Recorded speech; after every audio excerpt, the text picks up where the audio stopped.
আপনারা দেখছেন ২১শে টেলিভিশন।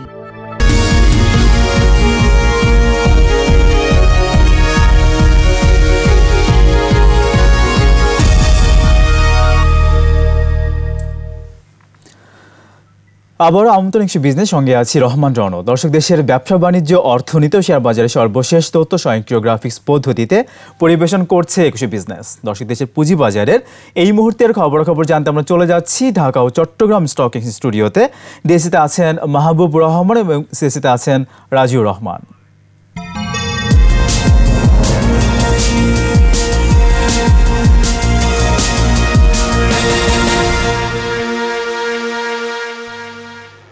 রহমান রনু, আপনাকে ধন্যবাদ।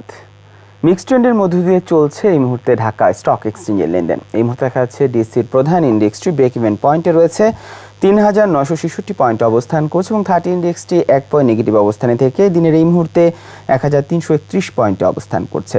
এখনও পর্যন্ত লেনদেন হয়েছে প্রায় ১৫ কোটি টাকারও কিছুটা বেশি। যে কটি প্রতিষ্ঠানের মধ্যে লেনদেন হচ্ছে তাদের মধ্যে দেখা যাচ্ছে ১৭টি প্রতিষ্ঠান দর বৃদ্ধি পেয়ে লেনদেন হচ্ছে, 13টি প্রতিষ্ঠান দর হারিয়ে লেনদেন হচ্ছে। অন্যদিকে দেখা যাচ্ছে ১৭৭টি প্রতিষ্ঠানের দর অপরিবর্তিত রয়েছে। দিনের এই মুহূর্তে টপ টিয়ারে যে প্রতিষ্ঠানগুলো অবস্থান করছে তাদের মধ্যে বেক্সিমকো ফার্মা রয়েছে প্রথম অবস্থানে। পরবর্তী অবস্থানগুলোতে রয়েছে ইন্দো বাংলা ফার্মা, রয়েছে central Pharma, square Pharma, Beximco, গ্রামীণ ফোন, ওরিয়ন ফার্মা এবং এসিআই ফর্মুলেশন। এদিকে শতাংশের দিক দিয়ে সবচেয়ে বেশি দর বৃদ্ধি পেয়ে লেনদেন হচ্ছে ঢাকা ডাইংয়ের। দিনের এই মুহূর্তে দেখা যাচ্ছে ৯.37% দর বৃদ্ধি পেয়ে লেনদেন হচ্ছে প্রতিষ্ঠানটি। দ্বিতীয় অবস্থানে রয়েছে national tea company, Beximco synthetic রয়েছে তৃতীয় অবস্থানে। এছাড়া পরবর্তী অবস্থানগুলোতে রয়েছে আইসিবি ইসলামী ব্যাংক লিমিটেড, রয়েছে ACI formulation, VAML, BD first mutual fund, central pharma, BD welding এবং ট্রাস্ট ব্যাংক লিমিটেড। এদিকে শতাংশের দিক দিয়ে সবচেয়ে বেশি দর হারিয়ে লেনদেন হচ্ছে শাইনপুকুর সিরামিক্সের। প্রতিষ্ঠানটি এই মুহূর্তে দেখা যাচ্ছে প্রায় 2% দর হারিয়েছে। দ্বিতীয় অবস্থানে একমি ল্যাবরেটরিজ রয়েছে। এছাড়া পরবর্তী অবস্থানগুলোতে রয়েছে মেঘনা পেট্রোলিয়াম, রয়েছে এসপিসিএল, বারাকা পাওয়ার এবং পুবালি ব্যাংক লিমিটেড। তো এই ছিল ঢাকা স্টক এক্সচেঞ্জের এই মুহূর্তের সর্বশেষ খবরাখবর। এখন চিটাগাং স্টক এক্সচেঞ্জের এই মুহূর্তে সর্বশেষ খবরাখবর জানতে চলে যাব সিএসসি স্টুডিওতে। সেখানে রয়েছেন রাজিউর রহমান। ধন্যবাদ মাহবুব রহমান আপনাকে। এই মুহূর্তে কিছুটা মিশ্র প্রবণতা দেখা যাচ্ছে চট্টগ্রাম স্টক এক্সচেঞ্জের লেনদেনে এবং সিএসসির প্রধান ইন্ডেক্সটি এই মুহূর্তে দেখা যাচ্ছে ব্রেক ইভেন পয়েন্টে রয়েছে, অবস্থান করছে ১১,২৫৮ পয়েন্টে। অন্যদিকে 30 ইন্ডেক্সটি এই মুহূর্তে 1 পয়েন্ট বৃদ্ধি পেয়েছে, ৯,৯১২ পয়েন্টে দাঁড়িয়েছে এবং লেনদেনের পরিমাণ দাঁড়িয়েছে এই মুহূর্তে মাত্র ১,৪৭,০০,০০০ টাকার কিছুটা বেশি। লেনদেন হওয়া প্রতিষ্ঠান এবং মিউচুয়াল ফান্ডগুলোর মধ্যে এই মুহূর্তে দেখা যাচ্ছে দর অপরিবর্তিত রয়েছে বেশিরভাগ প্রতিষ্ঠানেরই। এই মুহূর্তে ৪১টি প্রতিষ্ঠানের দর অপরিবর্তিত রয়েছে, দর হারিয়েছে ৯টির এবং 9টি প্রতিষ্ঠানের দর বৃদ্ধি পেয়ে লেনদেন হচ্ছে। এছাড়া টপ রেটের তালিকায় এই মুহূর্তে প্রথমে দেখা যাচ্ছে স্কয়ার ফার্মা রয়েছে প্রথম অবস্থানেই। পরবর্তী অবস্থানগুলোতে রয়েছে Beximco, British American tobacco, fast finance, Beximco Pharma এবং সেন্ট্রাল ফার্মা। আর শতাংশের দিক থেকে সবচেয়ে বেশি দর বৃদ্ধির তালিকায় বেক্সিমকো সিনথেটিক রয়েছে প্রথম অবস্থানেই। পরবর্তী অবস্থানগুলোতে রয়েছে জেনেক্স ইনফোসিস, রয়েছে ঢাকা ডাইং আর লিমায়ান এবং গ্রেন ডেল্টা মিউচুয়াল ফান্ড। অন্যদিকে শতাংশের দিক থেকে সবচেয়ে বেশি দর হারিয়ে টপ লুজার্সের তালিকায় যে প্রতিষ্ঠানগুলো রয়েছে এই মুহূর্তে তাদের মধ্যে শাইনপুকুর সিরামিক্স রয়েছে প্রথম অবস্থানেই। পরবর্তীতে রয়েছে তাকাফুল ইন্স্যুরেন্স, বেক্সিমকো, সামিট পাওয়ার, ইন্দো বাংলা ফার্মা এবং ইবনে সিনা। এবং এই ছিল আমার কাছে থাকা চিটাগাং স্টক এক্সচেঞ্জের এই মুহূর্তের সর্বশেষ খবরাখবর। এখন ফিরে যাচ্ছি ২১এর মূল স্টুডিওতে। রাজিউর ও মাহবুব, আপনাদেরকে অনেক ধন্যবাদ। এবার দেখে নিচ্ছি দেশের পুঁজি বাজারে কিছু টুকরো খবর নিয়ে শেয়ার বাজার ফ্ল্যাশ। পুঁজিবাজারে তালিকাভুক্ত প্রতিষ্ঠান CPU petrochemical, envoy textile, style craft, eastern housing, Alltex industries, Mozaffar Hossain spinning mills, Shasha denims, MB pharma, Rahim textile ও মালিক স্পিনিং মিলস লিমিটেডের পরিচালনা পর্ষদের সভা অনুষ্ঠিত হবে আজ ১১ জুন। সভায় তৃতীয় প্রান্তিকের অনিরীক্ষিত আর্থিক প্রতিবেদন পর্যালোচনা করা হবে। পুঁজিবাজারে তালিকাভুক্ত প্রতিষ্ঠান রোয়ানাটা লিমিটেডের পরিচালনা পর্ষদের সভা অনুষ্ঠিত হবে আগামী ১৩ জুন। সভায় তৃতীয় প্রান্তিকের অনিরীক্ষিত আর্থিক প্রতিবেদন পর্যালোচনা করা হবে। পুঁজিবাজারে তালিকাভুক্ত প্রতিষ্ঠান Doreen power generation and system লিমিটেডের পরিচালনা পর্ষদের সভা অনুষ্ঠিত হবে আগামী ১৪ জুন। সভায় তৃতীয় প্রান্তিকের অনিরীক্ষিত আর্থিক প্রতিবেদন পর্যালোচনা করা হবে। পুঁজিবাজারে তালিকাভুক্ত প্রতিষ্ঠান দেশ গার্মেন্টস ও পদ্মা অয়েল লিমিটেডের পরিচালনা পর্ষদের সভা অনুষ্ঠিত হবে আগামী ১৫ জুন। সভায় তৃতীয় প্রান্তিকের অনিরীক্ষিত আর্থিক প্রতিবেদন পর্যালোচনা করা হবে। পুঁজিবাজারে তালিকাভুক্ত প্রতিষ্ঠান যমুনা ব্যাংক লিমিটেডের পরিচালনা পর্ষদের সভা অনুষ্ঠিত হবে আগামী 16 জুন। সভায় 31শে ডিসেম্বর 2019 সমাপ্ত বছরের জন্য ডিভিডেন্ডের সুপারিশ আসতে পারে।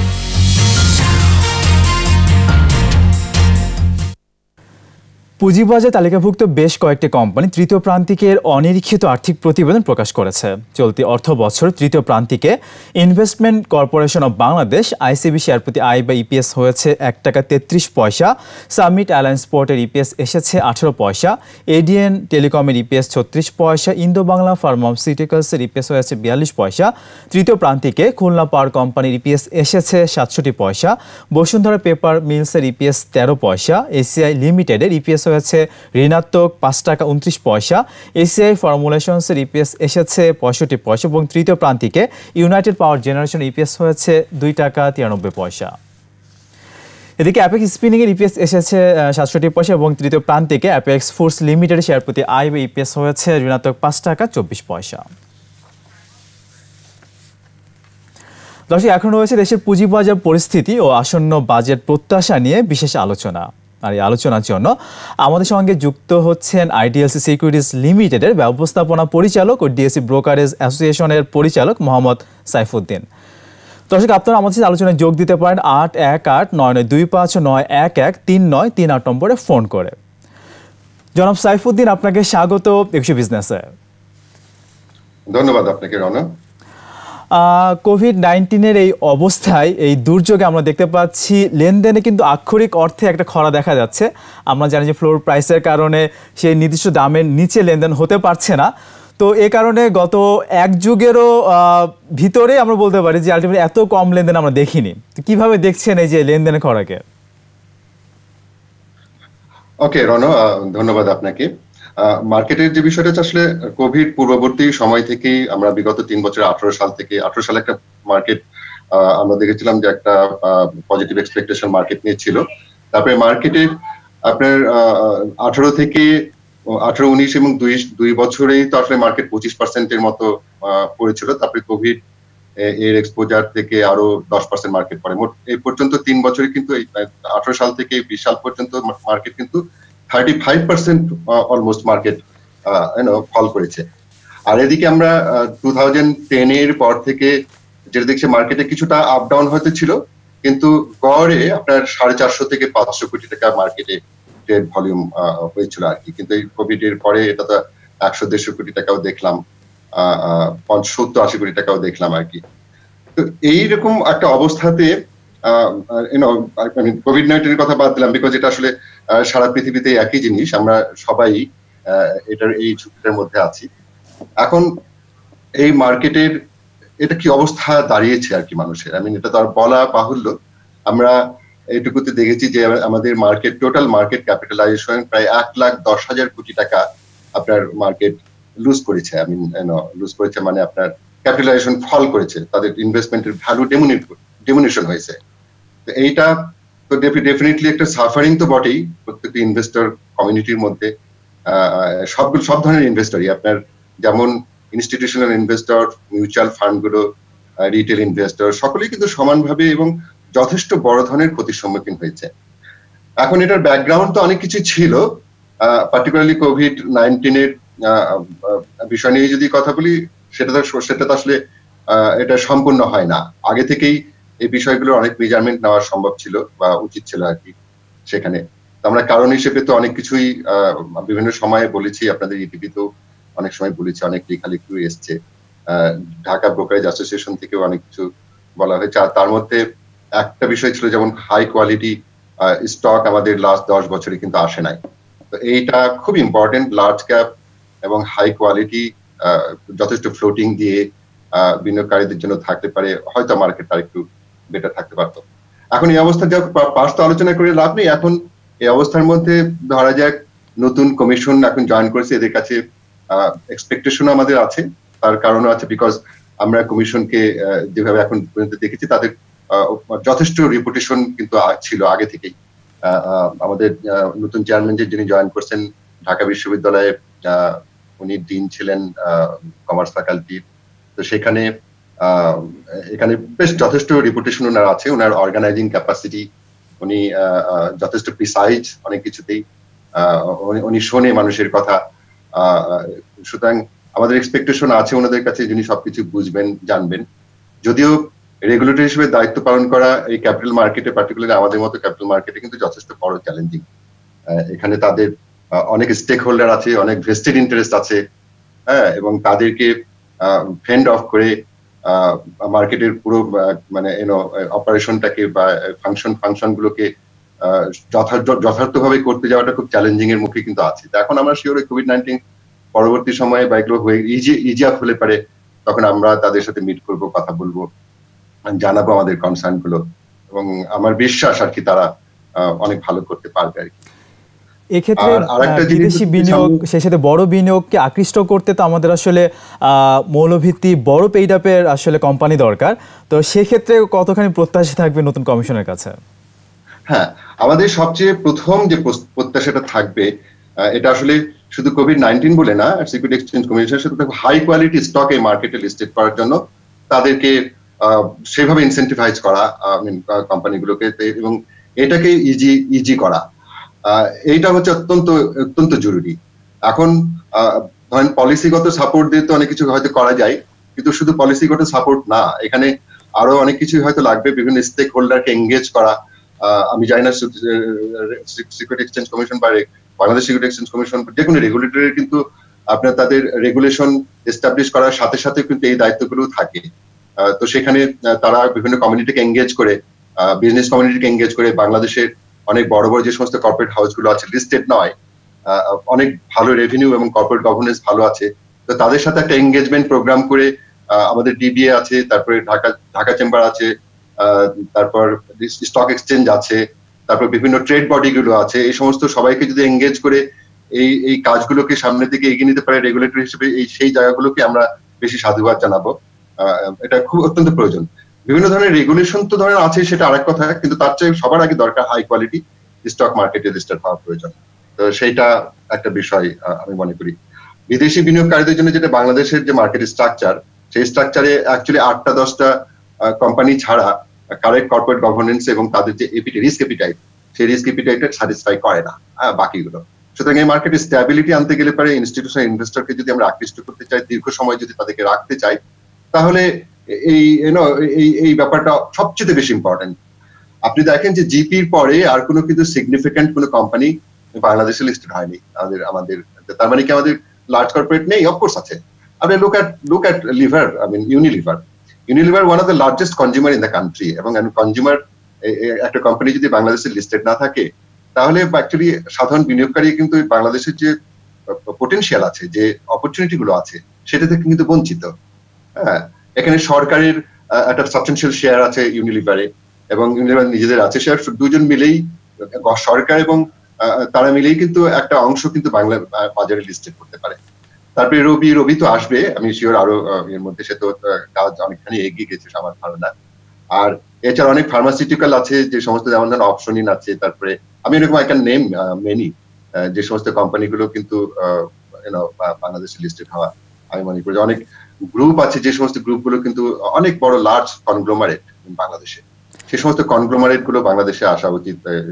আমরা প্রত্যাশা করছি যে কমিশনের হাত ধরে অনেক বড় বিগ পেইড আপের মৌলভিত্তি শেয়ার বাজারে আসবে এবং বড় বিনিয়োগও আসবে, সে প্রত্যাশা আমরা করছি। আমরা ছোট্ট একটা বিরতি নেব, বিরতির পরে আমরা বাজেট প্রত্যাশা আপনাকে জানতে চাইবো। জি দর্শক, এবারে নিচ্ছি একটা বিরতি, ফিরে আসবো একটু পরে, আমাদের সঙ্গেই থাকুন।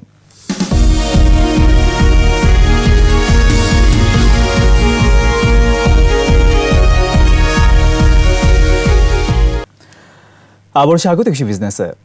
দর্শক, বিরতির আগে দেশের পুঁজিবাজার পরিস্থিতি ও আসন্ন বাজার প্রত্যাশা নিয়ে কথা বলছিলাম আইডিএসসি সিকিউরিটিজ লিমিটেডের ব্যবস্থাপনা পরিচালক ও ডিএসসি ব্রোকারেজ অ্যাসোসিয়েশনের পরিচালক মোহাম্মদ সাইফুদ্দিনের সঙ্গে আবার ফিরছি আলোচনায়।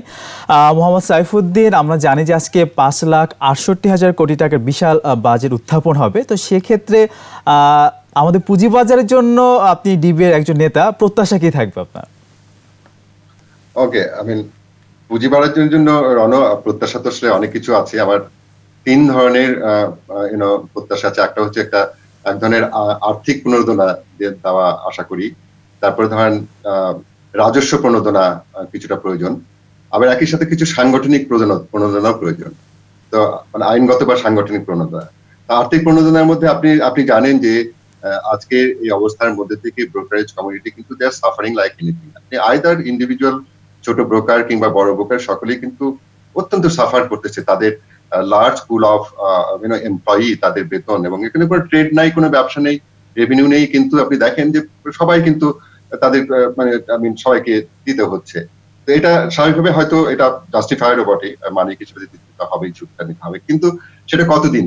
তো এখানে একটা সফট লোন এর জন্য যদি আমাদের ডিবিএ থেকে আমরা প্রস্তাব করেছি একটা স্বল্প লোন সুদে বছর 3 জন্য একটা সফট লোন দিলে পারে এই সময়টা কিন্তু আমরা ব্রোকাররা সবাই একটা এমপ্লয়ীদেরকে বাঁচিয়ে রাখতে পারে, অপারেশনাল কস্ট চালাতে পারে, 1 নাম্বার। 2 নাম্বার হচ্ছে যে মার্জিন লোন যেগুলো আছে সেই সমস্ত মার্জিন লোন গুলো কিন্তু এই প্রাইস পড়ার কারণে এগুলো আবার একটা ট্রিগার আসার সম্ভাবনা থাকে। তো সেক্ষেত্রে মার্জিন লোন গুলো যদি স্বল্প সুদে রিফিন্যান্সিং এর একটা ব্যবস্থা হয়, তো সেটা একটা আর্থিক প্রণোদনা হিসেবে কাজ করবে, এবং সেটা একটা রিফিন্যান্সিং হয়ে গেলে পরে তখন এই তাদের ওই ট্রিগার সেলটা হয়তো মার্কেটে আসবে না। আমি এই দুটো আর্থিক প্রণোদনার কথা বলতে পারি। আপনার রাজস্ব প্রণোদনার মধ্যে দেখেন আমাদের সবচেয়ে বেশি প্রয়োজন হচ্ছে বিনিয়োগকারীদেরকে এখানে ইনসেন্টিভাইজ করা। ইনসেন্টিভাইজ করতে গেলে আপনার বিভিন্ন পদ্ধতি, রাজস্ব টুল কিন্তু গভর্নমেন্টের হাতে আছে। যেমন ধরেন বিনিয়োগের উপর যে রিবেট, ট্যাক্স রিবেট, যেটা এখন হয়তো 15% আছে, সেটাকে যদি 25% করা হয় একটা অ্যামাউন্ট ধরে, ম্যাক্সিমাম অ্যামাউন্ট একটা ধরে, তো সেখানে সেটা করলে পারে কিন্তু একটা বিনিয়োগকারীরা কিন্তু এই ট্যাক্স রিবেটের কারণে একটা ইনসেন্টিভাইজ হবে। তারপর আপনি দেখেন যে ডিভিডেন্ড ট্যাক্স আছে আপনার 50,000 টাকা পর্যন্ত ডিভিডেন্ড ট্যাক্স আছে এটা। এখন এটাকে আমরা লিমিটটাকে বাড়িয়ে কমপক্ষে 2 লক্ষ টাকা বা 1,50,000 টাকা লেভেল পর্যন্ত যদি করা হয়, তাহলে বিনিয়োগকারীরা এটাতে একটু লাভবান হয়। এটা আসলে এখন প্রয়োজন হয়, এই কারণে যে আগে যে আপনার সঞ্চয়পত্রের বিনিয়োগ আগে মানুষ করতে পারতো যারা, তো তারা এখন এই স্টক গুলোতে যে সমস্ত ডিভিডেন্ড পেইং স্টক যেগুলো, সেই সমস্ত স্টকে যদি এখন বিনিয়োগ করতে পারে এবং সেখান থেকে যে ট্যাক্স রিবেট পাই, তাহলে তাদের জন্য সুবিধাও হয়। তো এটা একটা আমি মনে করি একটা ইনসেন্টিভাইজ করা উচিত আর কি। তারপরে ক্যাপিটাল গেইন ট্যাক্স আপনার এখন তো ইন্ডিভিজুয়ালের জন্য নেই, তবে কর্পোরেটের জন্য এখনো 10% ক্যাপিটাল গেইন ট্যাক্স আছে। এই ট্যাক্সটাকে কমিয়ে ফেলা আরো, যেটা অবশ্য সম্ভবত বাজেটেরই কাজ চলতেছে এটা নিয়ে। তারপর আমি মনে করি যে এটা করলে পরে বিনিয়োগকারীরা হবে, উদ্বুদ্ধ হবে। একই সাথে প্রাতিষ্ঠানিক বিনিয়োগকারীরা কিন্তু আপনার ওরা যদি ডিভিডেন্ড আর্নিং এর উপর ট্যাক্স তাদেরকে বেশি দিতে হয় এমনি রেটে, মানে হায়ার রেটে, ক্যাপিটাল গেইনের উপর একটু কম আছে, কিন্তু ডিভিডেন্ড গেইনের উপর কম, বেশি রেটে দিতে হয়। তো সেখানেও আমি মনে করি যে ডিভিডেন্ডের উপর একটা maximum limit, let's say 50 lakh বা 1 কোটি টাকা পর্যন্ত শুধুমাত্র প্রাতিষ্ঠানিক বিনিয়োগকারীদের জন্য ডিভিডেন্ডের উপর ট্যাক্স যদি মওকুফ করা হয়, তো সেটা একটা ইনসেন্টিভ। তো এই ধরনের রাজস্ব ইনসেন্টিভ বাজেটে কিন্তু প্রভিশন রাখা যেতে পারে, যেগুলো সম্ভব। তারপর একই সাথে আমরা যেগুলো প্রাতিষ্ঠানিক, সাংগঠনিক কিংবা আইনগত যে সমস্ত ইনসেন্টিভের কথা বলছি, তো সেখানে একটা আমার প্রস্তাব আছে, সেটা হচ্ছে যে আপনার স্পন্সর শেয়ার হোল্ডার যারা, তাদের 2% এটাকে এনশিওর করা। এটা একটা আইন তো একটা রেজুলেশন তো নেওয়া হয়েছে সিকিউরিটি এক্সচেঞ্জ কমিশন থেকে, এটা কিন্তু এনফোর্স করা হয়নি। তো এটাকে একটা যথাযথভাবে এনফোর্স করা উচিত বলে আমি মনে করি। আর এছাড়া কর্পোরেট গভর্নেন্স এর জায়গাগুলোকে, তারপর আমি যদি বলি সিডিবিএল এর টার্নওভার চার্জ, সিডিবিএল এর টার্নওভার চার্জ আপনি দেখেন যে টার্নওভারের উপর কেন সিডিবিএল চার্জ দেবে? তাদের কস্ট আসলে টার্নওভার ভ্যালুর উপর না, নাম্বার অফ ট্রানজাকশনের উপর। তো সিডিবিএল এর এখানে যৌক্তিকতা আমি দেখি না আর কি। তো সেখানে যৌক্তিকতা আনতে গেলে পারে তারা হয়তো নাম্বার অফ ট্রানজাকশনের উপর একটা চার্জ তারা নিতে পারে, কিন্তু এখন তারা নাই, কিন্তু টার্নওভারের উপর, which is really high for the, এবং একটা high cost for the investor for every trade. এই জায়গাগুলো আছে। আর সর্বোপরি যে বিষয়টা আছে, এটা দীর্ঘ সময় ধরে আমরা চেয়ে আসছি, এবং এটা রীতিমতো ব্রোকারদের উপর অন্যায়, সেটা হচ্ছে অ্যাডভান্স ইনকাম ট্যাক্স যেটা নয়, সেটা রেট খুবই হাই। আপনার 5 পিপস করে গভর্নমেন্ট প্রত্যেকটা ট্রানজাকশনের উপর অ্যাডভান্স ট্যাক্স নিয়ে নেয়। আপনি জানেন যে ব্রোকারগুলো কিন্তু লাস্ট 5 বছর থেকে তারা কিন্তু লসে, এখন লসে আছে, কিন্তু গভর্নমেন্টকে ট্যাক্স আমরা দিয়ে যাচ্ছি, ইনকাম ট্যাক্স। মানে এটা তো প্রথমত জাস্টিফাইড না, প্রথমত হচ্ছে, দ্বিতীয়ত হচ্ছে এটা এত হাই যে এখন কিন্তু পিঠ থেকে গেছে সমস্ত ব্রোকারদের। তো এটাকে তো প্রস্তাব করা উচিত যে এটা পুরোপুরি ছেড়ে দেওয়া উচিত, অ্যাডভান্স ইনকাম ট্যাক্স। এটা তারপরে এই আইনটা যেভাবে আছে সেটা হচ্ছে যে আপনার আইনটাকে যেভাবে করছে সেটা হচ্ছে ওটাই ফাইনাল ধরে নেওয়া হয়, অর্থাৎ কম হলে আপনি অ্যাডজাস্টমেন্ট পাবেন না, বেশি হলে পরে অ্যাডজাস্টমেন্ট নেবে সরকার। তো আইনটাই প্রথমত হচ্ছে যে খুবই আনফেয়ার একটা আইন, তো তারপরেও আমরা যেটা মনে করি যে এখানে 5 বিপস এর তারা ট্রানজাকশন ট্যাক্স নাই, অ্যাডভান্স ইনকাম ট্যাক্স নাই, এটাকে আইদার অবলুপ্ত করা উচিত, অথবা এটাকে আমি মনে করি যে 1 পয়সা 2 পয়সা বা যেটা প্রথম দিকে ছিল, তো 1.25 বিপস পার ট্রানজাকশন এটা ছিল আর কি। তো সেইটা একটা কিন্তু খুবই জরুরি এখন ব্রোকারদের জন্য। ব্রোকাররা এটা আর পারতেছে না, নাইদার ছোট বা বড় ব্রোকার, তারা কেউই কিন্তু এটা আর পেরে উঠছে না। এই জিনিসগুলো আমার কাছে মনে হয় যে আমাদের খুব জোরালো ভাবে বাজেটে আনা উচিত। বিএসইসি গতকালকে বলেছে যে ফ্লোর প্রাইস আপাতত উঠছে না, সেই সাথে আমরা দেখছি যে ইদানিং ব্লক মার্কেটেও বেশ ভালোই লেনদেন হচ্ছে। ব্লক মার্কেটে ফ্লোর প্রাইসে যে ওটা প্রাইসটা থাকছে না, আসলে ফ্লোর প্রাইস ছাড়াই লেনদেন করতে পারবে, তো এই বিষয়টাকে আপনি কিভাবে দেখছেন? হ্যাঁ, দেখেন বাংলাদেশ সহ ধরেন বিভিন্ন দেশে আপনার ইন্ডেক্সের উপর সার্কিট ব্রেকার এটা হয় একটা অ্যাবনর্মাল একটা সিনারিওতে বা ডেসপারেট একটা সিনারিওতে ডেসপারেট একটা মেজার নেওয়া হয়েছিল, কিন্তু সেটা খুবই বেশি রেস্ট্রিকটিভ হয়ে গেছিল। এটা অনেক দেশেই দেখেছি, বিশেষ করে ডেভেলপিং কান্ট্রিতে ইন্ডেক্সের উপর সার্কিট ব্রেকার দেয়, কিন্তু সেই সার্কিট ব্রেকারটা যদি একেবারে রেস্ট্রিকটিভ হয়ে যায়, কোনো ট্রেড না হয়, তাহলে সেটা কিন্তু মার্কেটের জন্য মানে পজিটিভ জেস্টার না সবসময়। তারপরেও সার্কিট ব্রেকার দিয়েছিল, আমরা প্রথম দিকে হয়তো সকলেই এরকম একটা এক্সিজেন্সি ছিল, সিকিউরিটি এক্সচেঞ্জ কমিশন ভালো মনে করেছে সেটা দিয়েছে, বাট এটা তো আবার চিরদিন তো থাকতে পারে না। আমার মনে হয় সিকিউরিটি এক্সচেঞ্জ কমিশন ঠিক ওই দিকেই যাচ্ছে। তারা প্রথমে হয়তো ব্লক মার্কেটটা ওপেন আপ করতেছে, সেখানে সার্কিট ব্রেকারটা না রেখে, মানে সাধারণ ব্লক রুলটা রেখেই করতেছে, তারপরে হয়তো গ্র্যাজুয়ালি এটা উইথড্র করবে। বাট এটা করাটা জরুরি আমি মনে করি। এটা শুধু প্রাতিষ্ঠানিক বিনিয়োগকারী না, সমস্ত বিনিয়োগকারীর জন্য এটা প্রয়োজন। আদারওয়াইজ প্রাইসটা যদি আপনার মার্কেটে হয় কি একটু ওভার রিঅ্যাকশন হবেই। স্টক মার্কেটের এটি নিয়ম, যেখানে লিকুইড মার্কেট সেটা ওভার রিঅ্যাকশনটা হয়। তো এই ওভার রিঅ্যাকশনটাকে যদি আপনি অ্যাবজর্ব করতে চান, তাহলে আপনাকে ছেড়ে দিতে হবে, তারপরে আবার পুনরায় কিন্তু তার নর্মালাইজড জায়গায় কিন্তু উঠে আসে। তো এই সুযোগটা পাবে না যদি সার্কিট ব্রেকার সবসময় থাকে। তো আমি মনে করি যে সার্কিট ব্রেকার এবং security exchange commission move correct নিয়েছে। তারা এখন প্রথমে ব্লক মার্কেটটা ছেড়েছে, তারপরে ধীরে ধীরে আমার মনে হয় গ্র্যাজুয়ালি এটা ছেড়ে দেবে এবং সেদিকে যাচ্ছে ধারণা। ফ্লোর প্রাইসের সাথে আমরা প্রত্যাশা করব যে লেনদেনের গতিটাও বাড়বে। আপনাকে অনেক ধন্যবাদ আমাদেরকে সময় দেওয়ার জন্য। থ্যাংক ইউ, ধন্যবাদ রণ আপনাকেও। দর্শক, এতক্ষণ দেশের পুঁজিবাজার পরিস্থিতির নানা দিক ও আসন্ন বাজেট নিয়ে কথা বলছিলেন আইডিএসসি সিকিউরিটিজ লিমিটেডের ব্যবস্থাপনা পরিচালক ও ডিএসসি ব্রোকারেজ অ্যাসোসিয়েশনের পরিচালক মোহাম্মদ সাইফুদ্দিন। দর্শক, এবার নিচ্ছি আরও একটা বিরতি। বেলা 12:30 আবার ফিরে আসবো একশো বিজনেসে আরও আয়োজন নিয়ে, আমাদের সঙ্গেই থাকুন।